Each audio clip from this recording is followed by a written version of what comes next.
Stop what you're doing and listen to this. This is one of the most terrifying things I have ever heard.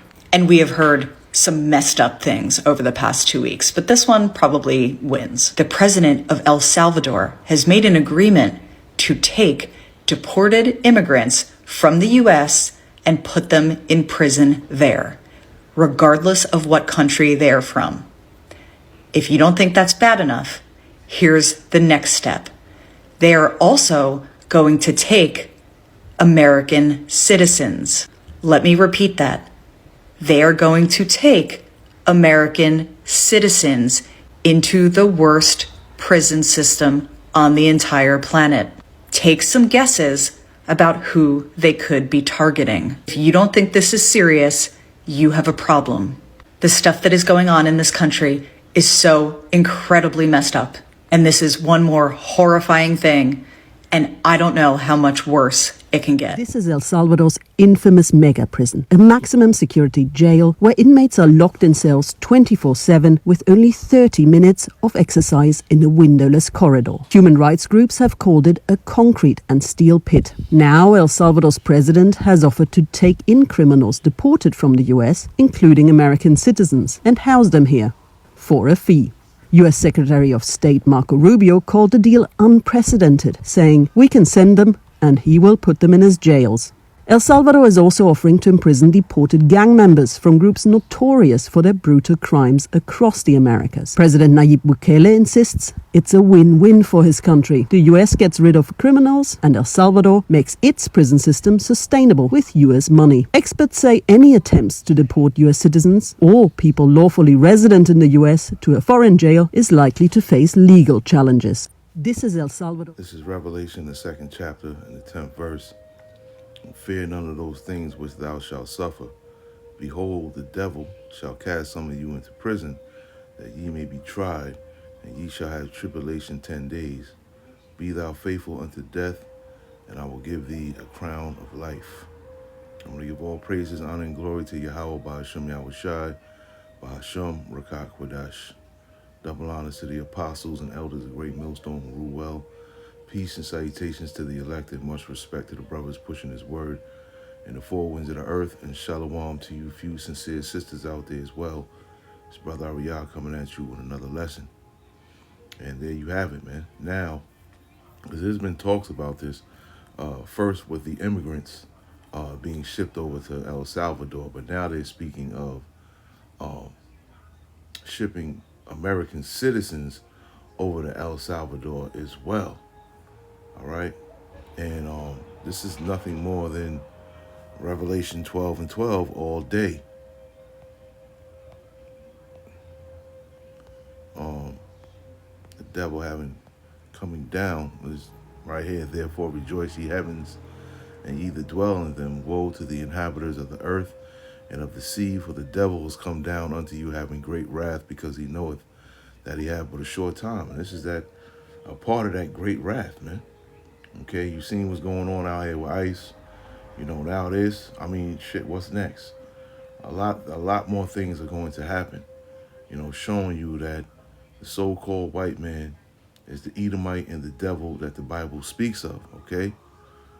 So, the devil that's spoken of in Revelation 12 is Esau, Edom. The devil that is spoken of in Revelation, the 2nd chapter and the 10th verse that I just read, it's so-called white man Esau, Edom. All right? They're going to be more unrighteous decrees because, shit, America thrives off of penitentiaries, if you will. Right?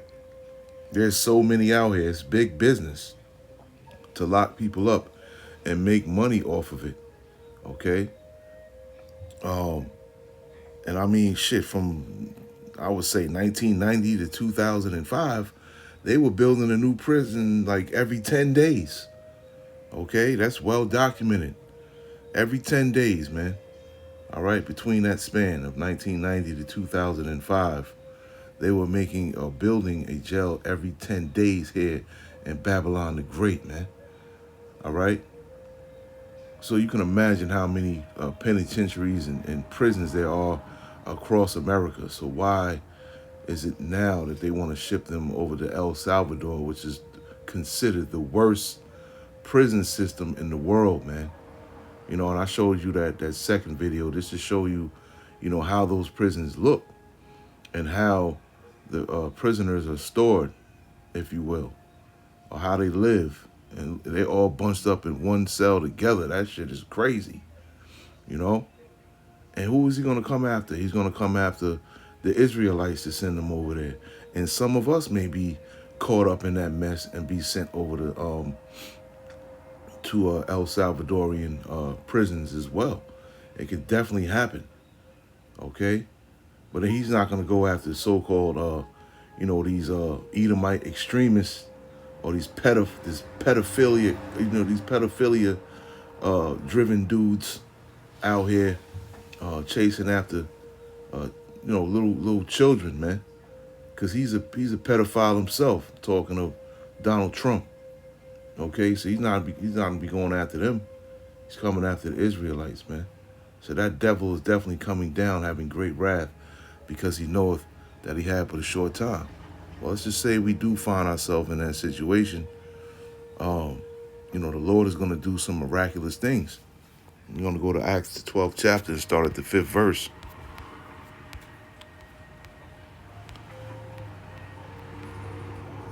All right, and I'm going to read to about the 11th verse.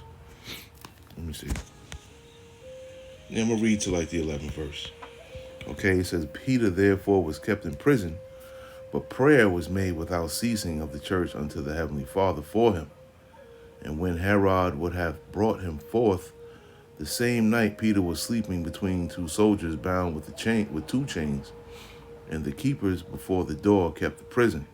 And behold, the angel of the Lord came upon him, and a light shined in the prison, and he smote Peter on the side and raised him up, saying, Arise up quickly. And his chains fell off from his hands. And the angel said unto him, Gird thyself and bind on thy sandals. And so he did. And he saith unto him, Cast thy garment about thee and follow me. And he went out and followed him, and wist not that it was true, which was done by the angel, but thought he saw a vision. Okay, he thought he was bugging out. He couldn't believe what was happening. Okay, and it says, when they were past the first and the second ward, they came unto the iron gate that leadeth unto the city, which opened to them of his own accord. And they went out and passed on through one street, and forthwith the angel departed from him. And when Peter was come to himself, he said, Now I know of a surety that the Lord hath sent his angel, and hath delivered me out of the hand of Herod, and from all the expectation of the people of the Jews. Right? So this is, one account in the Bible where the Lord did something miraculous. He saved Peter, from out of prison. All right. And the Lord is going to be doing these things for his men. And in times of trouble, when they find themselves in similar, damn, the word is escaping me. That's great. Scenarios. I'll just use that word. Okay. Well, the Lord, finds us in similar scenarios as this. The Lord is going to do something miraculous like this. So let's just say, one of us or, some of us were sent over there to El Salvadorian prisons. Don't forget the first part. Okay. Peter therefore was kept in prison, but prayer was made without ceasing of the church unto the heavenly Father for him. This is why it's important for us to pray for each other and not only for ourselves. Okay. Make prayers for the brothers and the elders, the apostles, okay, the sisters, everyone, okay, because we all going to need it, especially in these times that we're coming in, because Trump is like a madman right now, man. He's drunk with power, all right, and these are unrighteous decrees, man. What's that? That's definitely in the Old Testament. That's at Isaiah 10. Yeah, it says, Woe unto them that decree unrighteous decrees, and that write grievousness which they have prescribed. Okay, and that's definitely an unrighteous decree right there, to send an American, a so-called American citizen, and ship them out of the country into another country, into another prison system, man. Okay? This shows that he wants Israelites to suffer. Now, he said that he would send people that, down in like the train stations down in, New York or whatever, the subway, people that push other people, onto the tracks and, do crazy shit on subways and things of that nature. I remember that's what he was mentioning when he was talking to a reporter or something like that. And he's saying those are the type of people that he wants to send, out of America into El Salvadorian prisons or whatever. But of course, we know that's going to trickle down to, mistakes being made where other people that haven't done shit is going to be sent over there as well. Ultimately, him coming after the men of the Lord, doing that same thing, sending men of the Lord over there to, various prisons, because there are many horrible prisons. Hey, you go to prison in Mexico. I ain't never been in one, but I've heard stories, man. There's nothing nice about them, And a lot of these prison systems across the world are going to be used by these devils, man, to ship people out, the undesirables, if you will. And don't think for 1 second that we are desirable when it comes to these devils, because we're not. At the end of the day, we're public enemy number one. Okay? And it may not be known abroad right now, but soon it will be when these devils come down, on us, man. Harshly and severely. So I'm going to get a couple more scriptures. I just wanted to, show what this devil is doing. All right? Because a lot of people are not talking about it. I mean, we heard that it could be a possibility back in May, I believe. But it was only for the migrants that are coming over here. Now, it's about American citizens, or so-called American citizens now, man. So this is something that could potentially affect all of us. That's why I'm just doing a quick lesson on it. Let me just get Micah. Let's get the book of Micah. And start at the first. I'll just read 1 and 2. It says, "Woe to them that devise iniquity and work evil upon their beds. When the morning is light, they practice it, because it is in the power of their hand. And who gave them that power? The Heavenly Father. The earth is given into the hand of the wicked." Job 9:24. "And they covet fields and take them by violence, and houses and take them away. So they oppress a man in his house, even a man in his heritage." Right? And this is what they do. Okay, they covet fields, they take them by violence, just like so-called, America. So-called America was taken by violence. Okay? And now they're saying, "Oh, you can't be here no more." They think this is their land for real, man. Okay, but we know ultimately it's going to be destroyed anyway. Let's get Job 20 and 19 too, right? Pretty much says the same thing. Is it Job 20 and 19? Make sure. Let me see. Right. And it says, "Because he hath oppressed and hath forsaken the poor, because he hath violently taken away a house which he builded not." Right? So, these devils are so proud. They've raped, robbed, and pillaged, okay, and taken this land by force. And now they, believe it's their land now, because they have done so. And now they think they have the power to just deport whoever they want, man. Even people that were born on this soil, they believe that they have they can do whatever the hell they want, man. This is 12 Revelation 12 and 12, hands down, man.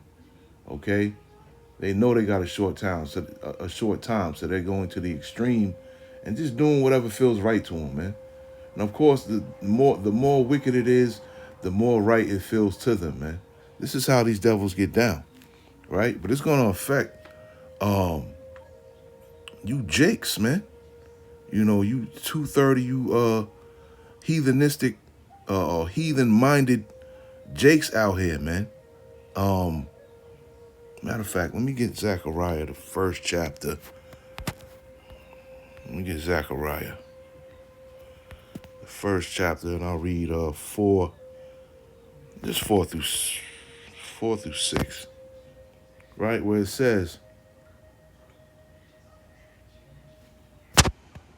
let me just start from the second verse. The Lord Yahweh have been sore displeased with your fathers.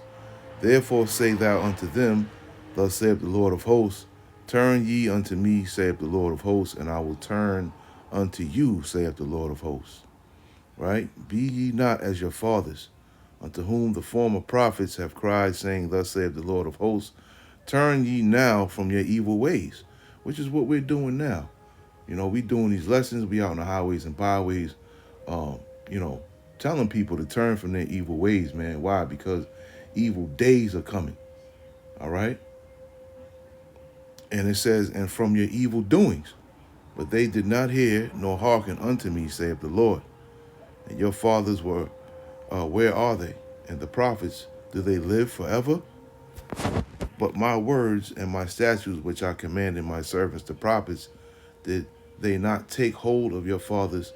And they returned and said, like as the Lord of hosts thought to do unto us, according to our ways and according to our doings, so hath he dealt with us.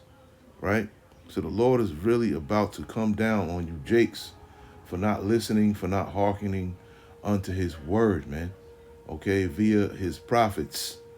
Right? So whatever happens to you now, man. Right? I mean, we will be caught up in it too, but not as severely as you Jakes that are marked for destruction, if you will, that are marked for misery. This is definitely coming. Let's get Proverbs, of course, the first chapter, and I'll just read 26 through 28. And it says, and this is what the Lord is going to do. I also will laugh at your calamity, and I will mock when your fear cometh.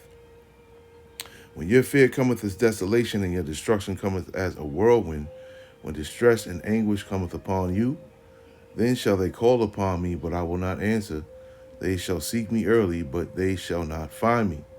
Okay, so when this trouble is trickling down on you, 2/3 of Israelites out here, but not hearkening to the word and listening to the message, all right, the Lord is definitely going to pour upon you wrath and destruction, distress and anguish, okay, and desolation, as the scriptures say. Calamity, man, okay? Matter of fact, let's look up the word calamity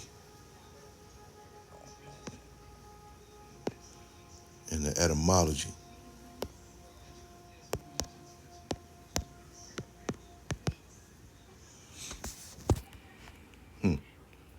Damage, a state of adversity, a great misfortune, or cause of misery. Damage, loss, failure, disaster, misfortune, adversity. Okay? Yeah, this is what 2/3 of our people are going to be faced with very soon, right? And the penalties are going to be very severe, all right? Even to the point where it will cost you your life. The Lord is not playing. The Lord is, having these devils, is rousing these devils up now. A lot of you Jakes out here playing games, and this is serious news right here, right? So you that are out there, selling drugs, robbing people, shooting people in the head in broad day, you out there just doing mischief day in and day out. Just know that you are a candidate, to be elected or selected to be put over there in them El Salvadorian prisons, man. And it ain't nothing nice over there, man. I mean, you have some kind of, I don't want to say freedom, I don't want to use that word, but it's the only word that comes to mind right now. You have some kind of freedom in American prisons, but over there, you have none. In American prisons, you don't really have a lot of space to yourself, right? But over there, you have no space for yourself at all. Like at least in American prison, you could put up a towel or something if you got a roommate and use the bathroom, man. You're not doing that over there in El Salvador. You ain't putting no towels up or nothing, man. Everybody, you in a cell with over 100 people. That's what it looked like to me. In a cell with over 100 people, man. Nah, you're not gonna be able to. You're just gonna be uncomfortable the whole time, right? And you put over there, you can't speak the language. You in their country now, man. They got the advantage over you. All that tough guy shit is over with, cause they all in there together. Them MS-13 gang members and all that over there. Nah, you don't want that. You don't want that, man. You don't. Nobody wants any parts of that. All that tough guy shit out the window. Right? So I'm going to finish it here. 2nd Esdras 8 and 50. Right? Because this is what's coming. You know, for all you proud, all you wicked people, you know, all you devilish thinkers, this is for you. For many great miseries shall be done to them that in the latter time shall dwell in the world, because they have walked in great pride. And there's a lot of people with great pride out here, man. You know, you seen the Jake saying, when ICE come over here to Chicago, they don't know what they dealing with. They ain't, you know, we gonna fight back. And they ain't do shit, man. They ain't do nothing. You know, Jake like to talk, man, but when a greater authority comes along, they bitch up, man. Right? But that's pride talking at the end of the day. Now the Lord is about to come down upon all of you, man, with great wrath, man. You know? Not quoting Revelation 12 and 12, but for real, the Lord is going to come down having great wrath on you wicked ass Israelites, man. Because this is what this bill is passed for, right? It ain't passed for the middle class Edomite families or Edomite men or women or children. It's for you Jakes. You would never see a baby getting taken out of their house zip tied, man. You wouldn't see no Edomite baby being treated like that at all, man. So it ain't never for them, man. It's always for us. Okay? When I don't like to put us in the same category as the 2/3, but in the Edomites' eyes, we all are the same, man. Even though we know there's a great difference between us and them. They don't. They put us all in the same category. You know? So this is why we could potentially be caught up in this mess as well. Okay? So I just wanted to put this up real quick, this lesson up, and you know, of course, sound the alarm that you know, Trump is going to start deporting Israelites. He says American citizens, but we know who he's coming after. Okay, Israelites over there in El Salvadorian prisons and prisons abroad, you know, in the world. So, Lord willing, this lesson was edifying. I want to say shalom to the next one.